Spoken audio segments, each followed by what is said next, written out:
All right. Well, aloha and welcome, everybody. Thanks for aloha. Thanks for joining us today. Great to see such a great turnout. Great to see people are still a little bit scared about sitting up front. Feel free to come up towards the front if you want. It's not too scary, only a little bit. Thanks to the folks that have joined us online. And yeah, we're gonna get going. This is really exciting. You're here today, of course. I hope you know why you're here and where you're at, to hear two final presentations from our outgoing fellows. These are our E. Gordon Grau Coastal and Marine Resource Management and Policy Fellows. It's a mouthful, so we usually just refer it to E. Gordon Grau, which is why even I had to read it, and we all came up with it. Anita Tsang is here with us today. Welcome, Anita. We're so happy to see you. And Kilo Alani Kaava Gonzalez, or Kilo, is here with us today. Thank you, Kilo. Of course, I've spent the last couple of years just calling him Kilo, so you heard me stumble over that. It's a beautiful name, though. A big mahalo to the mentors, and there was quite a few. So we have Brian Nielsen, who's going to come up and make introduction of Anita, and Luna Kekoa, who I think maybe is online with us, Stacia Markau, and who served as mentors at the Hawaii Division of Aquatic Resources. Thank you, folks. DAR friends are repeats with our Grau Fellowship, and we really appreciate them and their passion for the work that we're trying to do.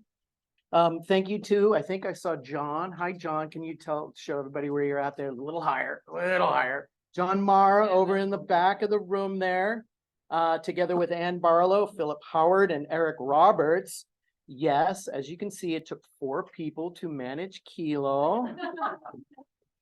And if you know Kilo, which is why you all laugh, thank you, folks. Really appreciate the effort and the contributions and coming together and in support and partnership with us.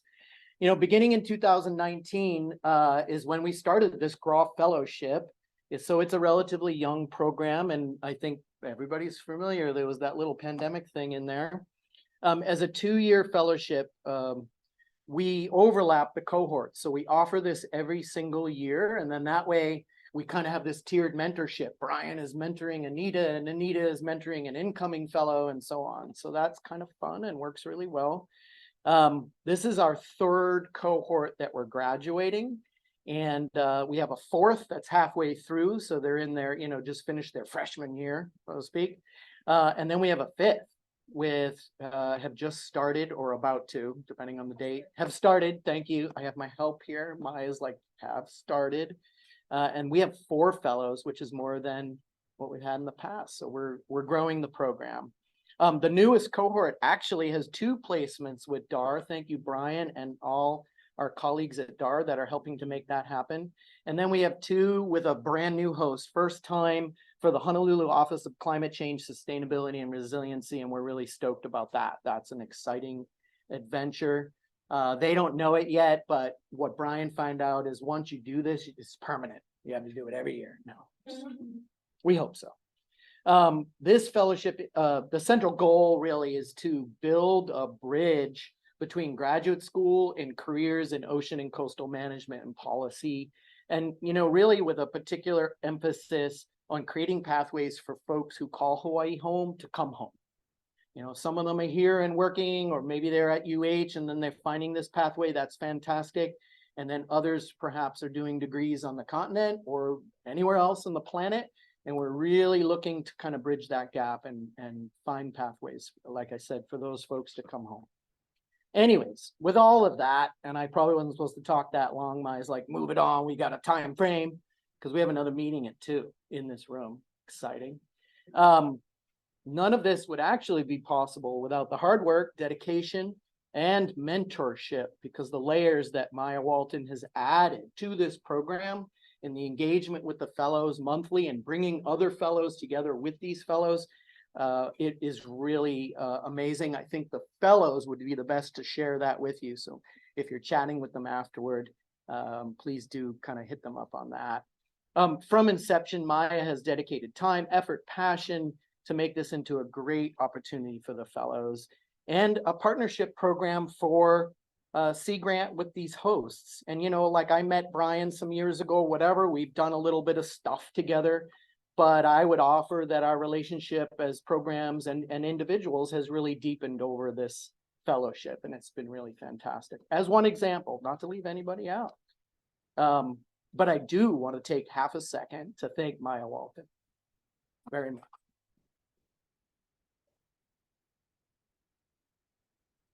With that, I'm going to invite Brian to come up, and he's going to introduce our first speaker. And the mic can sit right there and should be good. Okay. Mahalo, Darren. I'm Brian Nielsen with Division of Aquatic Resources. I do want to say that I'm representing DAR today. Luna Keikoa and Stacia Marcoux were Anita's primary mentors. I signed the paperwork, but they did all the hard work in mentoring her. Luna is doing what Luna does. He's on Molokai meeting with community members to prep for a big deal in our community meeting that we're going to have tomorrow. So he sends his regrets. Maybe he's online. I'm not sure. But also want to say a big mahalo to Sea Grant, especially Darren and Maya. It's exactly what Darren had expressed. It's been a major capacity building opportunity for DAR. And then just also kind of building that pipeline from the university into careers, and then also has really strengthened our partnership with Sea Grant as well. So we really appreciate this program. Obviously, we've doubled down and we have 2 new Grau fellows that just started last month. We have John Graves and Huaka Thomas here today. So we're excited. So a little bit about Anita. She was no stranger to DAR when she started her Grau fellowship. She started collaborating with us under Dr. Fule Rogers in our monitoring efforts at the Hai'ana community-based subsistence fishing area and monitoring the effectiveness of Hawaii's first CBSFA. And she came on board as an undergrad with that. She continued to work with DAR as an intermittent diver on our Oahu team.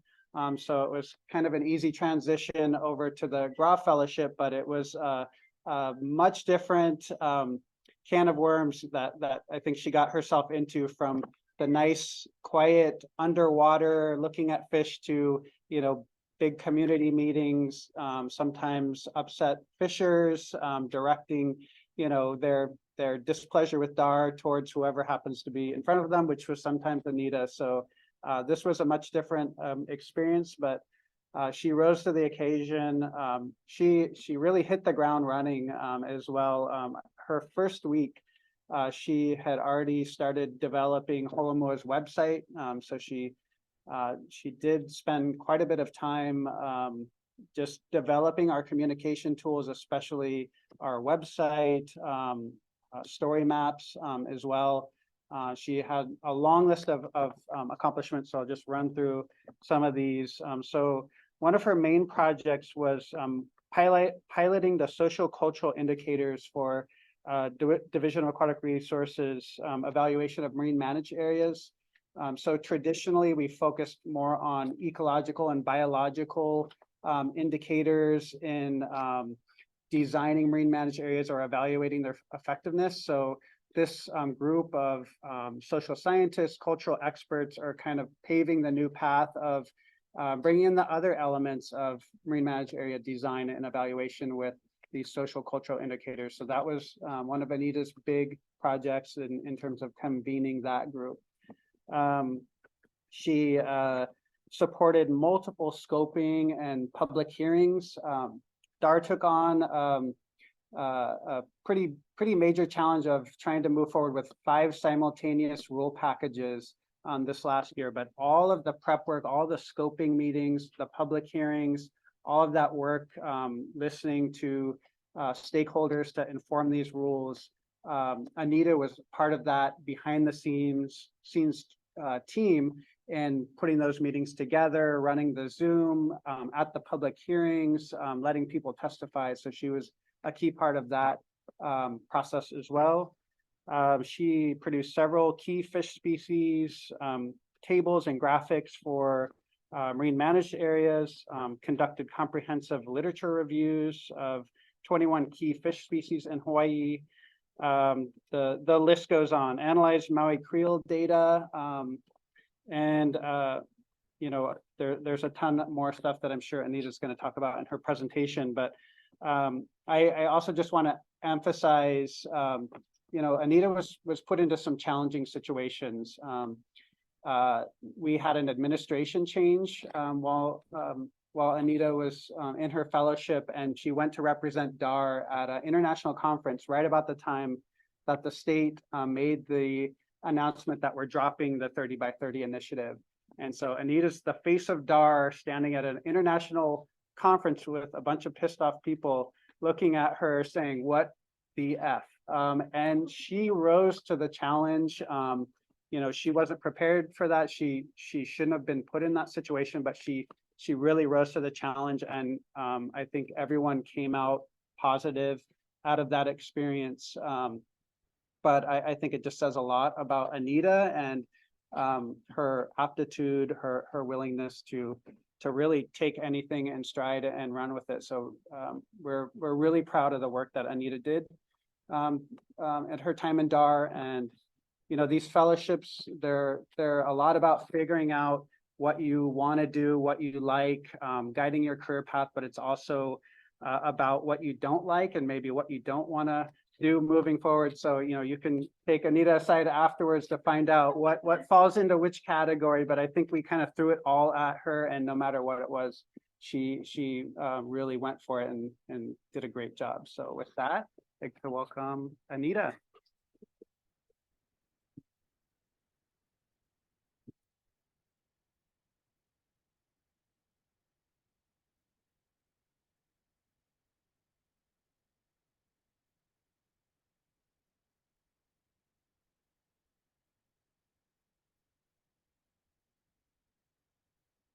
Okay.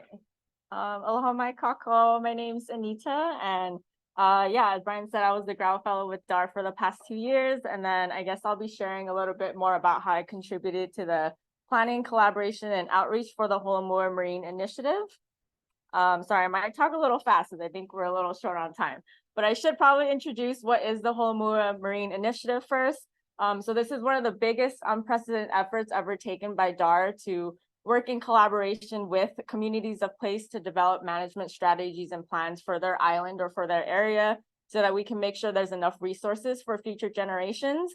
And it would probably be remiss of me if I didn't kind of touch base and share like the origins of the initiative. So as Brian said, this was previously the Holomua Marine 30 by 30 initiative, in which the previous goal was to establish marine management areas in 30% of each island's nearshore waters by the year 2030.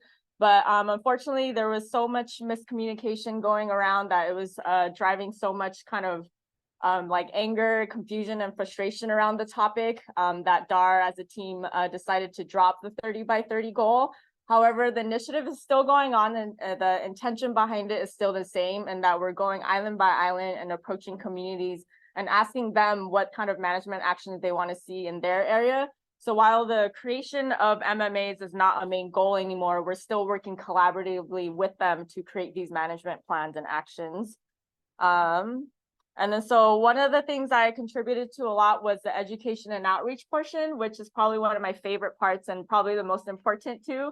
So as Brian mentioned, one of the first things I did was kind of revamp and add a lot of new content to the website. So at the time, the Holomua website didn't have too many additional pages besides just information on the initiative, and the team expressed an interest in creating more like fun informational web pages. So these are just a few examples of some that I made, highlighting native Hawaiian limu or algae, why herbivores are important to ensure healthy reefs, and then a coral life cycle page as well. And then I also got to actually travel a lot and do a couple talks at like different classes and events. So one of my favorites on the left side is I actually got to go to Molokai and give a coral bleaching and like training class for 3rd and 4th graders from Kuala Pu'u Elementary. I also went to Mililani High School and did a talk about the Holomua Marine Initiative. And then on the bottom, we went to Pokai Bay and talked to a lot of folks from high school students from Waianae and Nanakuli High School. And then I also got to go to the U.S. Coral Reef Task Force meeting in Kona. I also went to like a lot of fishing tournaments, marine expos, and then did a lot of formal presentations for the team as well. So this past June, I got to go to and present at the Hawaiʻi Conservation Conference. And then on the right side, I got to go to Vancouver in February for the 5th International Marine Protected Areas Congress. And this was a little nerve-wracking because as you can see, that's like the biggest stage I've ever stepped foot on and presented on. And there was this big screen behind me that was projecting my face. So it was a little nerve-wracking. That was the first time. I think that's like the biggest talk I've ever given. But I think I did pretty well. And overall, it was a really like amazing, memorable experience. And then I also on the left developed a story map for the team highlighting different marine management areas around the island. This is to supplement a 2024 calendar that La'akea Phillips, who was a TNC fellow, but did a project with DAR, who created this. And I do have some of the calendars in the back, so if you want to grab some before you leave, feel free to. I also helped launch the Holomua Marine social media channels. I do have to give a shout out to Diana Lopera, who's also here though. She mainly ran the social media accounts, but I did help with a lot of the content creation and the posts. And then one of our biggest, proudest babies is the Herbivores Keiki activity and coloring book. We all contributed to the writing and making the content of it. This was so popular that we're actually almost all out, but I did bring 3 copies in the back. So if any of you have keiki, like feel free to take them. I also contributed to a lot of management and different spatial planning efforts. I created like a lot of the fish tables and graphics that went into the herbivore management plans or other DAR reports, helped summarize a lot of meeting notes and herbivore like scoping summaries or public hearings. I have a screenshot on the bottom in the middle. That's from the public hearing for the Miloli'i community-based subsistence fishing area. I knew Brian and Kule were going to be here, so sorry, I chose you to screenshot. But yeah, me and Diana helped run a lot of the public hearing, like planning and logistics. I'm actually the timer that you see in the right corner, and Diana's the bottom left screen with the rules and everything. And then yeah, contributed to a lot of writing in the management plans. Did a lot of lit reviews for like providing alternative options for uhu fisheries management and like impacts of scuba fishing and harvesting. One of the funner projects is too, I did a pretty comprehensive lit review on 21 key fish species in Hawaii to create this infographic that you see on the right, just kind of highlighting like how far, what are the home ranges of these fish species. And this is really important because if we were to propose a new marine management area and want to like work on protecting or conserving a certain species, we'd of course want to know how far they travel and making sure that if we set the marine management boundaries that it's providing enough area to actually conserve and protect those species. And then I also actually do enjoy making a lot of GIS maps. So just due to time, I'm not going to describe most of the maps, but because Brian mentioned it, the bottom left corner, I got to analyze a lot of the fishing effort or creel survey data is on Maui and then produce the map that kind of highlights where most of the fishing effort is more heavily concentrated. And then one of the biggest main projects that I led for the team was the implementation of socio-cultural indicators. And so, as Brian mentioned, a lot of management assessments today only look at these biological, ecological indicators. So for example, when you create an MPA, most researchers and managers just look at things like coral cover, fish abundance or biomass, or diversity to evaluate the efficacy of this MPA. However, a lot of people are not really looking at the socio-cultural impacts that are happening to communities. In fact, like the creation of MPAs usually results in greater inequality towards these indigenous and local communities that really rely on these resources, and they go out there and fish and harvest to feed their families and put food on the table. And so DAR recognizes how important it is to actually look at these social culture indicators and incorporate them into our evaluations so we can really measure and track how changes in the environment or management affect local communities on social and cultural levels. And this can include anything from making sure that they're still able to access and utilize the place, or making sure that families are still able to go there, maintain relationships, or making sure that people are still able to perform cultural practices in their area. And so before I came, there were a lot of effort. This project already started long before I came. There were previous community workshops held that resulted in the creation of these 9 socio-cultural principles. And these principles are kind of like the important values or objectives that they felt management should aim to support or achieve. I do want to quickly acknowledge Megan Tate, who was a PhD student at the time, and Dr. Mehana Vaughn played a really tremendous role in developing and hosting these workshops, along with so many other UH researchers and students that were part of this project. And so, yeah, I came in. Fortunately, due to time, I can't share what the principles are, but they kind of all revolved around these 4 main themes of place-based knowledge and education, physical, mental, and spiritual well-being. There's community relationships, and also the efficacy and equitable governance. And so as a result of these workshops, there were over 60 indicators or things that we can use to measure these principles proposed. But in reality, this is way too many for an agency or individual to collect data for, especially because we want to collect these data for all our MMAs across the state, which is like 58 or 59 right now. So I came in and I had to look at these indicators and just work on refining and eliminating the weaker ones and then testing the indicators to see which one would be the strongest indicators we can use. And then these range of indicators include quantitative or qualitative ones. And so just to give an example, so one of the principles that were developed was to ensure appropriate access and sustain the quality of experience in the nearshore area. And so some of the indicators that I'm testing is looking at human use activities, the number of residents versus visitors, which is really important because a lot of residents are complaining that there's so many visitors nowadays that they don't even want to go visit the area, or they just physically can't because there's just too many people. And then an example of a qualitative indicator is looking at the types of factors that may negatively affect their experience. And then another principle that was developed from the workshop was to utilize transparent and collaborative processes to address impacts to the nearshore area. And then some example of the indicators we can use to measure that is to look at the presence of collaboration or the number of meetings held between community and DAR, or looking at the perception of support for community from DAR also. And so I decided to test these indicators, and I chose the Pupukea Marine Life Conservation District here on the North Shore as a pilot study site because one, it's very heavily impacted by visitors. This photo doesn't even do it justice. I took this on a weekday in the morning, but usually by afternoons, if you go there, it's like fully dotted with like people in the water.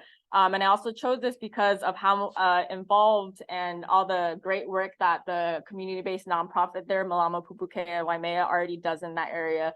So I've been collaborating with them and going out there to collect these quantitative data to test the indicators. And then for the qualitative data, I also conducted these social surveys. So I literally just like went up to all the beach users and then asked if they wanted to participate in the study by filling out a short survey. And then unfortunately, due to time, I'm not going to share all the results. There's a lot, but I did want to highlight one interesting result I found. So one of the questions on that survey literally asked them what kinds of factors negatively affect their experience here. And there's like a range of options that they can check off, including a fill in the blank, ranging from like pollution to fees, parking. Sorry, it might be kind of hard to see. And then the colored blocks just represent the 3 different areas within the MLCD. And it's on the bottom is just percentage of respondents of the survey.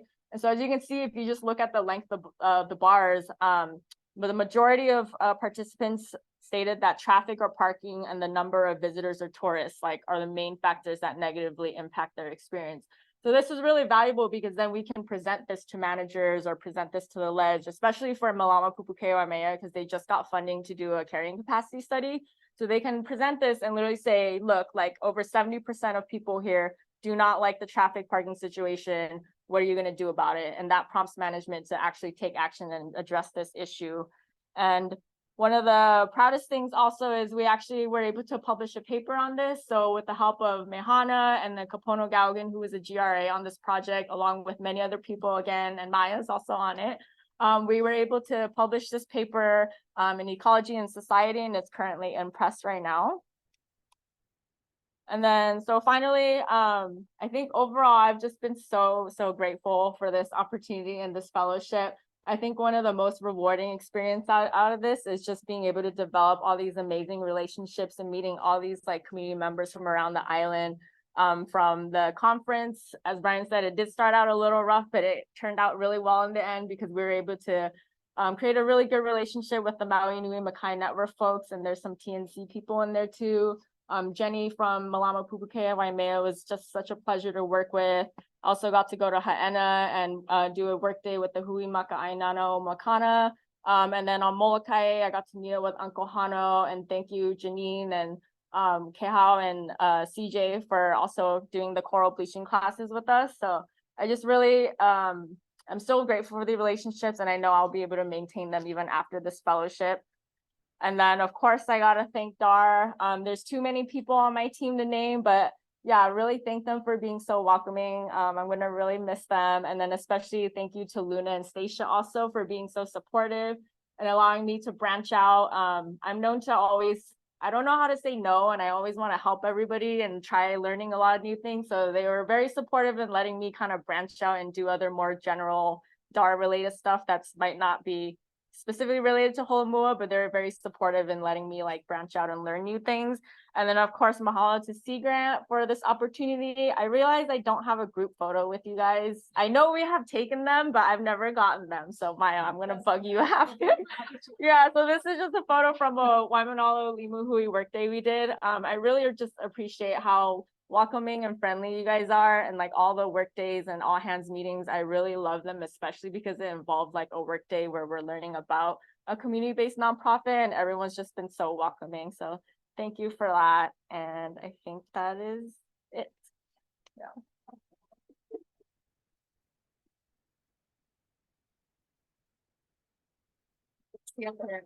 We have time for one question from the audience. Or we can do Okay. after. Well, I'll ask a question. So you've been at DAR the last 2 years. Do you have any ideas or recommendations for work that should come next after all the different projects you've worked on at DAR? Any recommendations for upcoming work? Yeah, so I am writing a final comprehensive report that I'll be sharing with them. But I think specifically for the socio-cultural indicators project, and I've already mentioned it, I think it's such an important project that is really valuable and much needed. I think we need to really make sure that we're continuing the lines of communication and really making sure that we keep following up with the community. And everywhere we go, we really have to establish those working relationships with communities of that place. And then I really think you need to hire a whole socio-cultural monitoring team.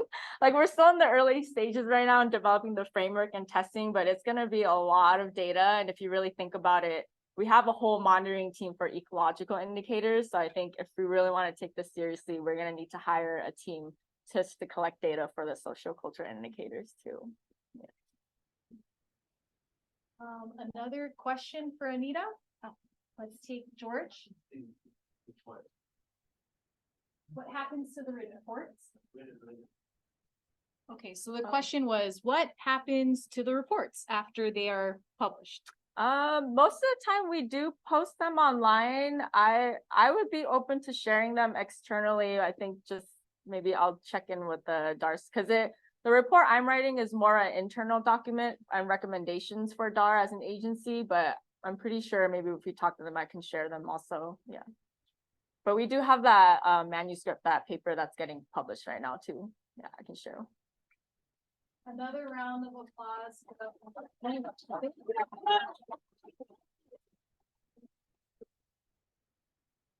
I'm going to bring John Mara up to the podium, and John will introduce our next speaker.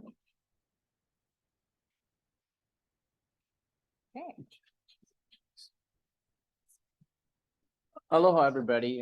Thank you. I'm going to be fairly brief. I want to first of all thank Maya and Darren and Sea Grant for the opportunity. They were really patient with us working through. There were some challenges, and so it was great. And thank you all very much. I appreciate working with us.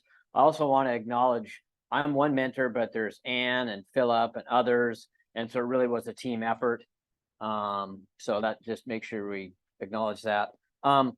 Kind of relates to what did Kilo get out of this? One is he got a chance to kind of get the push and pull of different folks and what that means to, with different personalities, which I think was an important thing. He learned how much fun permitting is. We heard a little bit about public hearings. He got to do that and experience that pleasurable happening. He just missed the typhoon in CNMI, unfortunately. I think he got out of there with like less than 24 hours notice. What else? He got up to Lalo, which is really, I mean, not everybody gets to do that. I think that's a pretty cool thing for him, for anybody. What else? I got to understand what it's like to put together webinars, workshops, the challenges involved in that, walk through a climate change vulnerability assessment and adaptation planning process. I think that was a learning experience for him.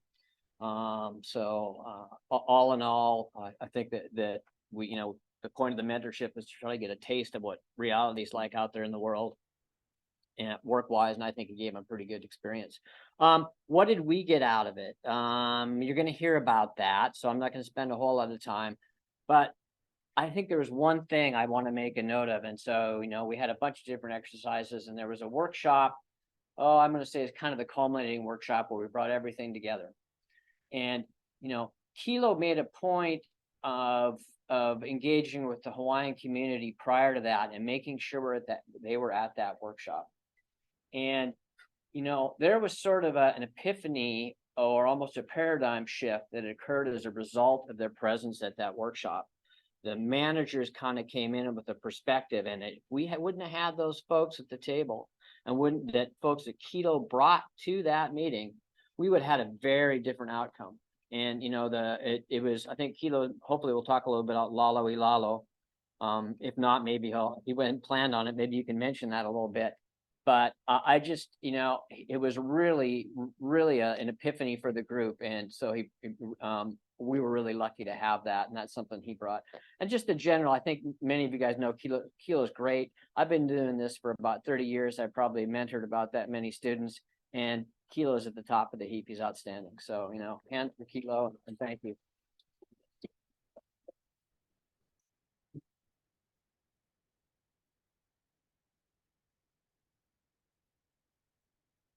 Thank you, John. Okay, 18 minutes, not very much time at all. So gonna try to be succinct. But I wanted to start off with just kind of a real quick background of where I'm from. Born and raised on Molokai. My family are from the Aupua of Puniu, Ohua, and Wailau. I grew up in Ka'ili'ula, all on the east side of Molokai. So my passion for conservation started way before I went to high school or grad school. I volunteered and interned with the Nature Conservancy in Dofa and a bunch of folks throughout my undergrad, where I was able to help do ungulate control fence in Waiho'okala Preserve, and farming, fishing, hunting was a way of life. So this kind of permeated into my grad school research. I finished my undergrad and my master's at Colorado State University, studied hihiwai. It's an endemic freshwater snail found on Molokai and Maui. Did a lot of in-stream surveys, looking at age classes, and then also a lot of community engagement and collaboration about collecting qualitative information from research users. So a lot of these skills translated directly into my placement as a fellow. So technically my fellowship was under the NOAA Pacific Region Executive Board, but day-to-day I sat within Papahanaumokuakea Marine National Monument. It's a really interesting co-management structure, so I just wanted to outline it really quick. So 4 main agencies that manage this monument, it's Department of Land and Natural Resources, U.S. Fish and Wildlife Service, National Oceanic Atmospheric Administration, NOAA, and then OHA. And then the day-to-day kind of management decisions for the monument comes from the Monument Management Board. A lot of the products that we develop, when you ask where our products went, a lot of them are internal documents to inform the Monument Management Board and the decisions that they want to take forward to implementation. So within DLNR, both DAR and DOFA have seats, Fish and Wildlife, they have representation from Ecological Services as well as Refuges. And then within NOAA, we have representation from Fisheries as well as Office of National Marine Sanctuaries. And then OHA has a seat on that Monument Management Board as well. So I may refer to them, we call them MMB for short. So the framework of where my task was, predominant responsibility for my fellowship was to develop a resilience strategy for Lalo. Lalo sat within Papahanaumokuakea. So this is one of the largest marine protected areas in the world. And Lalo specifically is located here, one of the largest atolls within the monument. And so my task was so there was a call to action prior to my fellowship, which was there's a need to protect terrestrial habitat within Lalo because it's very important for key habitat or key wildlife, including monk seals, sea turtles, a bunch of that we'll cover. So located at Lalo, endangered monk seals, it's a very important pupping and resting ground within Lalo. And then 96% of the Central North Pacific distinct population segment of green sea turtles nest specifically at Lalo. So if all of these sandy islets that are located within this atoll disappear, the nesting site for this entire distinct population segment is completely gone. So this was a big driver for why this fellowship and this resilience plan effort was initiated. Also, the coral ecosystems in Lalo are one of the richest in the world. It's one of the last ones in the world where it's apex predator dominated. So over 50% of all of the fish in the water are predators, and it's an important seabird rookery as well. So in addition to all of these species and resources, we also have to acknowledge that cultural resources are all of these that we've just mentioned, and that Lalo is a very important component in practicing these cultural resources, whether it's through navigation channels, but also Native Hawaiian researchers who come and collect limpet and limu surveys at La Perouse Pinnacle. And there are Native Hawaiian scientists who are studying erosion and accretion across the islets in Lalo. So these are all very important reasons why to protect Lalo. And then this is why the call to action kind of really ramped up. So in 2018, Hurricane Walaka, you probably have heard of it. It mowed over East Island, which is one of the largest islands within the atoll itself. And so these pictures on the bottom here are before and after Hurricane Walaka. So almost the entire island was decimated. And with that, available terrestrial habitat for nesting sea turtles and resting area for monk seals. So this really opened everyone's eyes. And this picture in the previous Rapture Reef, this corner coral ecosystem, was essentially turned to rubble up in this top corner as a result of Hurricane Walaka. So that, in addition to Turn Island, which is the largest landmass within the atoll, it was built up by the Navy during World War II. There was a seawall placed around to kind of retain this sand. Over time, it's been degraded. So the seawall is heavily degraded, needs replacement, and as a result, we're experiencing high levels of wildlife entrapment, and then entrapment and derelict fishing gear as well. So just kind of like an idea of the variety of islands and islets within the atoll itself, the red X's indicate islets that have been eroded completely, but naturally. And then these yellow X-marked islets are ephemeral islands, but they appear and reappear seasonally due to circulation within the atoll itself. And then East Jin and Little Jin are the largest kind of permanent sandy islets remaining. So the title of this was Currency of Conservation on the Remote Atoll. And when I first came in as a fellow, the first thing you do is you read a bunch of papers and pre-existing data and research that indicate that the most valuable thing that we're trying to preserve is available terrestrial habitat. So early on, as I started to kind of develop this framework for this resilience plan, this kind of, in myself, I use sand as this gold that we need to preserve. And this kind of was this currency that I developed in my head of what we're trying to work toward preserving. And so this idea kind of directed a lot of our frameworks, or my frameworks, when working with my team. So I wanted to take a different approach because we don't have a lot of time. I would love to take you through every step of the process for the Lalo Resilience Strategy, which is our primary product. But more so, I think I wanted to highlight just the really unique opportunities I was able to get, or able to be a part of, and some of the main skills that I learned from them. One of the primary ones is early on, I participated in permitting. So anyone that wants to access the monument, evaluating all of these permit requests, and then also doing consultations, Endangered Species Act, Essential Fish Habitat. And as part of that, I was part of a indigenous hui of Native Hawaiians who conducted the cultural briefings. So anyone entering the monument had to hear this. I believe it's an hour and a half presentation about the importance of Papahanaumokuakea as a whole, and how it guides the management and research that these teams are going out to do. So I was part of this briefing team, and as a result, I briefed the Fish and Wildlife team that they had a room on their ship. So they invited me to go and help with the deployment of a Fish and Wildlife camp down at Leisan or Kamole. And in addition to that, I was able to step foot on Lalo as well. So it was an opportunity for me to access a place that I was charged to protect. And I think one of the biggest takeaways is that, especially in Hawaii or just in remote areas in general, a lot of agencies, these folks, like everyone in this room, are charged to protect places where maybe we've never been. And so how does that lack of personal investment or connection to a place influence how we develop our management plans? So my ability to actually step foot on Turn Island and see the birds and hear them and smell them and see just how they interact day to day, it really influences kind of your investment and your engagement in the process of developing management plans. So I think just a learning lesson as I go forward, as I become a manager or as I become a supervisor, encouraging folks that are working on my teams to really find opportunities to go and interact with the places they're charged to protect. So in addition to that, another big highlight of mine was the Lalo Adaptations Workshop that occurred in March of 2023. So this is part of a stepwise process that we call the Lalo Resilience Strategy. So essentially, when I came on board, a special session had already been done on Lalo that convened coral ecosystem and, monk seal and sea turtle experts from agencies in NOAA, Fish and Wildlife. They compiled a bunch of state of knowledge, what's impacting these species and what do they need to survive. So then a second round of special sessions occurred after I came on board.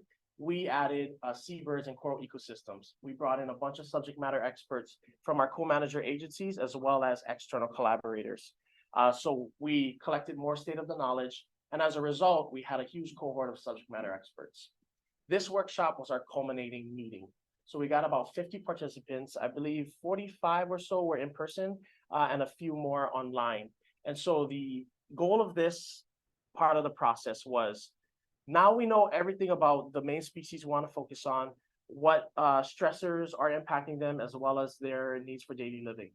Now let's come together, put our brains together and develop a list of feasible actions that we can put into a resilience plan and bring forth to our managers to be like, these are feasible actions that can be done to build resilience at Lalo. So in this group were seabird, coral ecosystem, monk seal, and sea turtle experts. And then in our development of, or the preparation of this workshop, we're like, okay, wait, we're missing the cultural component, which John alluded to. So before our workshop started, we really need to convene these, indigenous practitioners into the process. Because a lot of times we develop plans and then we present them to communities and then, okay, let's react to the actions that we've proposed, we as researchers, the scientists. And I think a lot of times we miss a huge portion of the pie by not having these practitioners and these people who use these resources on a daily basis in these conversations for developing the plan. So we were able to get this. This is our cultural breakout group. In addition to all our other species-specific breakout groups, missing Felica Andrade as our 6th representative. But within the workshop, right, we had these climate scenarios that we introduced. Status quo versus if we have a really exacerbated increase in temperature versus it increases and decreases. What are the options in these different scenarios?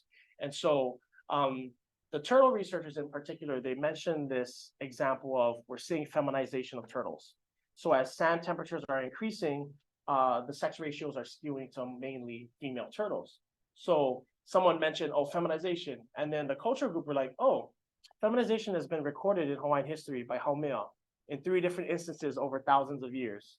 So it's like, okay, feminization, oh wow, it's associated to heating up of sand, which then is a precursor to sea level rise, disappearing of islets, and then a mass exodus of first animals and then humans across the Pacific, right? Which is just how indigenous people have moved.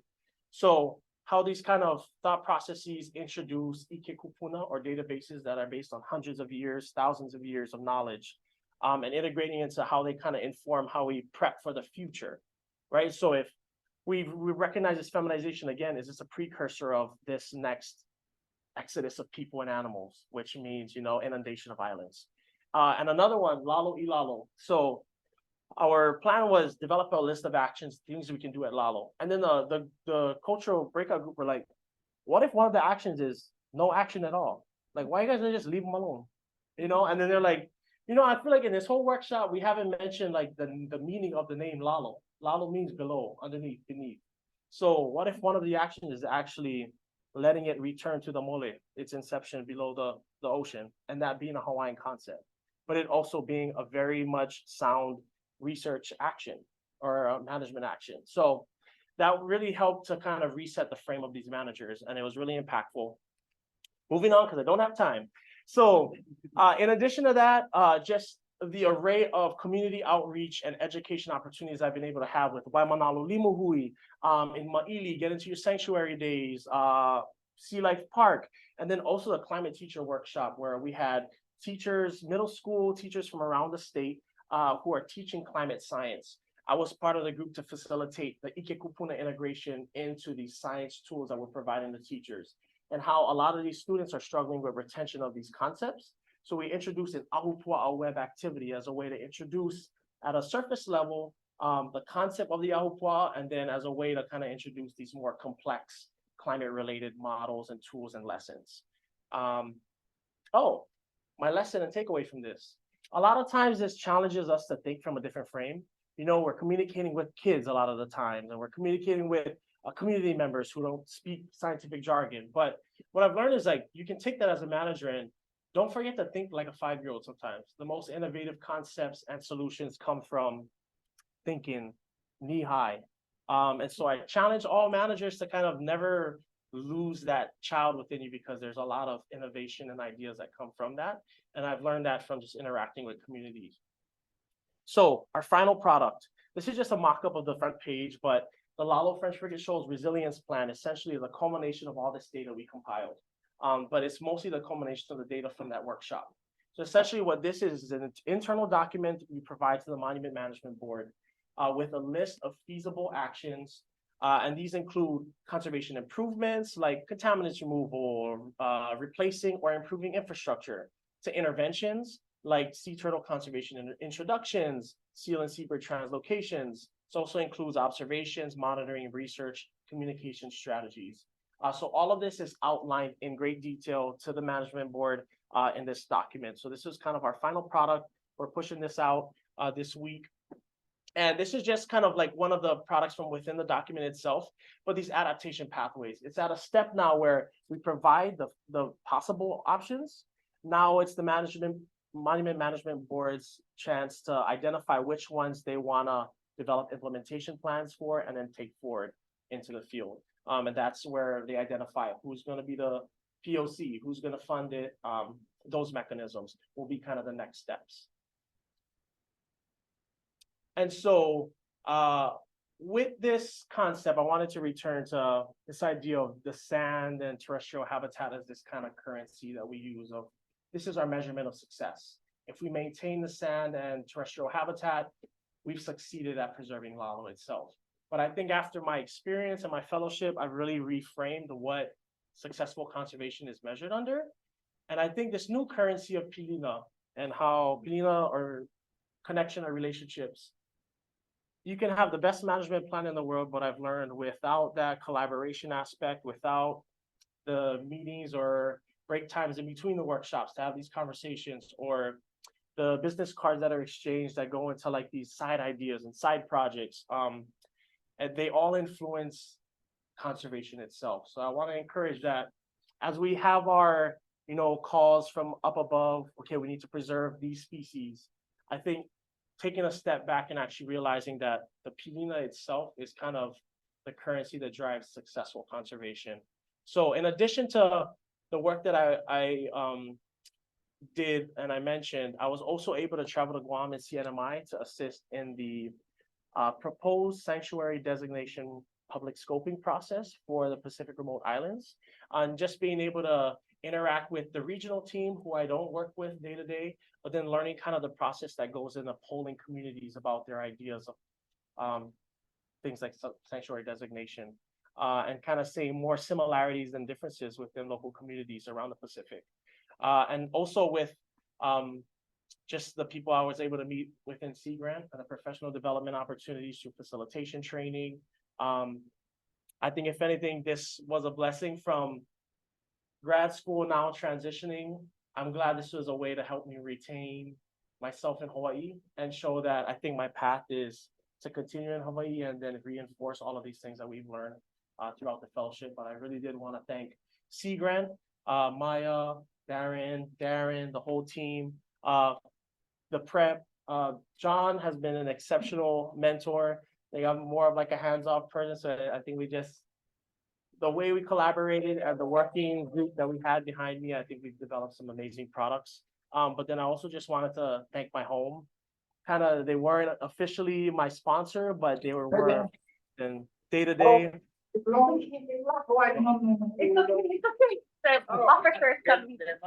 But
a suite and array of different types of actions, and then sea turtle conservation introductions.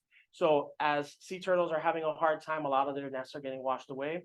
What we want to do is preemptively take some of these newly hatched nests, and there's a way to store them so they survive, take them back to the main Hawaiian Islands so that they can magnetize the mains. So in the event that Lalo does disappear in the next couple of decades, then we have a few cohorts, hopefully successful cohorts, that have now magnetized the main Hawaiian Islands, and then they can develop and maintain this genetic diversity of sea turtles. Just a few of many actions. A round of applause for Kilo.